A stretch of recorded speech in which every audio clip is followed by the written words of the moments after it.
Yeah, just going to take the headstock out and check everything, you know, take the triple clamps apart, pull out the lower stem and just have a look at the bearings. But yeah, my old rags again, look, to protect my fairing. Well, I've got the forks off, you see, and I'm rebuilding them. Well, they're actually done. Finished the forks. Just want to make sure everything's alright before I fit them. That's the old inner racers, look, that go inside the headstock out. Fucking, you need a good hammer. Had me good fucking lump hammer here, look, and a decent fucking screwdriver that you can hit. A few good whacks that came out. Where are they? There's one on the floor here, look. Fucking backyard mechanic, look. Jobs are good, and I still think it had the original bearings in. And they didn't look too bad, but I thought, fuck it, put taper rollers in, seeing as I'm doing all this fucking work. Jobs are good, and nothing I can really add to this, really. So there's the inner race of the lower bearing, the one that's on the stem on the triple tree. So I tried the first cut, look, with my slitting disc, didn't really do much, tried hitting it. It only broke free when I did this horizontal slit here. So there's the disc I had on the grinder, a cutting disc or slitting disc. So it even says on it, look, cutting disc. You want a thin one, thin cutting disc on your angle grinder, and don't be afraid to, if you need to, I'm trying to show you this with bloody one hand. So obviously hold it with two hands, but when you're cutting it, don't be afraid to fucking get in there, lay on the floor, make sure you're comfortable. That's what no one ever tells you. Don't fucking try and do it when the grinder's at arm's length and you've got no control over it. Don't be afraid to get in and hold it where I'm holding it, look. Don't be afraid to fucking get your hands close. You obviously want to try and fucking aim the sparks away so they're not going on your hand, and just take your time. And there's no rush, there's no harm in taking the grinder away, looking. What I tended to do was pick it up and sort of look down the side like that. And then I could look at the inner race side on and kind of see how close I was to the stem. And then again I'd cut again slowly. But that's it, make sure you're close so you've got plenty of control and you'll be fine. Keep checking, don't rush. Jobs are good.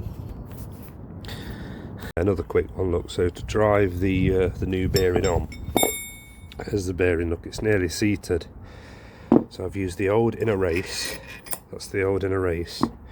I did try pieces of wood, little piece of wood, and then hitting against this, not hitting against the old inner race and driving it down that way. But the only problem was I was getting like little wooden splinters inside my bearing, so I had to keep cleaning it. So what I found in the end in my box of tricks is this old wheel spindle. Might be an engine bolt actually, but something like that. You know, it's really long, and then it on there like that, using the stem so I can hold it properly, and then tapping it with my big hammer. And what I did, so I drive the bearing down evenly, because obviously if the bearing goes on the piss slightly it'll lock. You want to try and drive it down level, so you want to go, so the pattern you want to follow is 12, 6, focus you fuck, so 12, 6, 9, 3, 12, 6, 9, 3, 12, 6, 9, 3, and then eventually she should sit there. Your new bearing should seat down nicely. Right, so that's the headstock bearings in. Good old hammer and screwdriver. But what I had to do, I had to use my initiative with this. I made a YouTube short on it actually. I used a spring compressor, what you'd use on a car, to hold, well, a spring compressor in the old outer race with a slit in it. You can't see the slit actually. Where's the slit? Yeah, there it is. So I cut it with my angle grinder, and then I just used that to hold it all together, so I could hit that with hammer, screwdriver, because obviously you can't bloody hold that and then hit it at the same time. But it's all fully seated now in there. I'll pause the video and show you. I don't know if you can see that. If you can see that, but she's all fully seated, look. Oh, what a bastard. There we go, all in. Job's a good one. stupid old metal filings in this oil. Apparently he'd had this done, what, 3 years ago? It shouldn't look like that fucking metallic grey look. You can literally see all the fucking little pieces of metal in it. The fucking robbing bastards. I think they charged him about 300 quid as well. Cunts. Right, I've got this special tool from Yamaha. It makes a noise when you've reached the correct level. Listen, it's a bit of a musical instrument, it makes a noise. Listen, you'll hear it. There you go. Yep. Alright, well the forks are back in, look. I'm just in the process of rebuilding the brake calipers. So I've took the pistons out already, look, I'm just going to give them a good quick clean down. I'm not aiming for perfection. Just clean out where the pistons go, look. Clean out some of that shit. And then just put new seals in, and the pistons are over there too, look. And I'll clean up the pistons. So job's a good one. Right, so that's the caliper, one caliper, somewhat done. So, knocked off all the shit, look. The blue spots are still a little bit dirty, but I can clean them with soapy water once it's on the bike, because it faces out anyway. What I did, leave that there a sec. Just use these, look, so a small nylon brush. I even got a bit of a wire brush in there, obviously avoid anything anodised like these blue spots, just to knock off the brake dust, but they've come up alright, they've come up really well.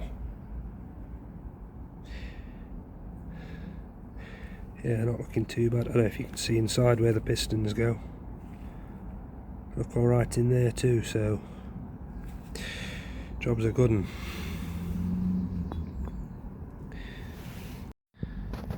Right, my dudes, that's half of the seals in on one of the calipers, look.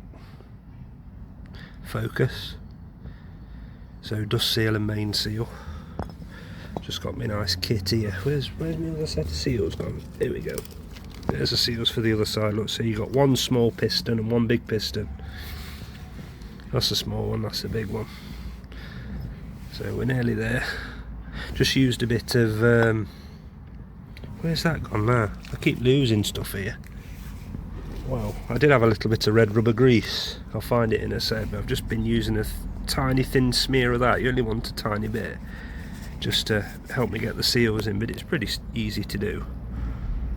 And there was my grease, look, staring me right in the face. So just a little bit of that red rubber grease. Usually get it when you get a fork seal kit. That's ideal. Right, well the calipers are back on, look. I've just had to focus. I've just had to clean this bleed nipple. It's had a bit of corrosion, the hole was blocked, so I just took it out, poked a small screwdriver through the hole, and then just went round it with a bit of 400 grit right at the end. But yeah, I'll pop that back in and then get it ready to bleed up. So what I did, look, to simulate a disc being in there, just pushed my old pads in there just so I don't damage the new pad material. I don't really want to bleed them up with my wheels in, because I've done something nice to my wheels and I don't want it ruining my brake fluid. Right, that is the front brake system bled up. Lever might still feel ever so slightly spongy, but might leave a bungee cut. To be fair though, it feels nice now. Feels good there.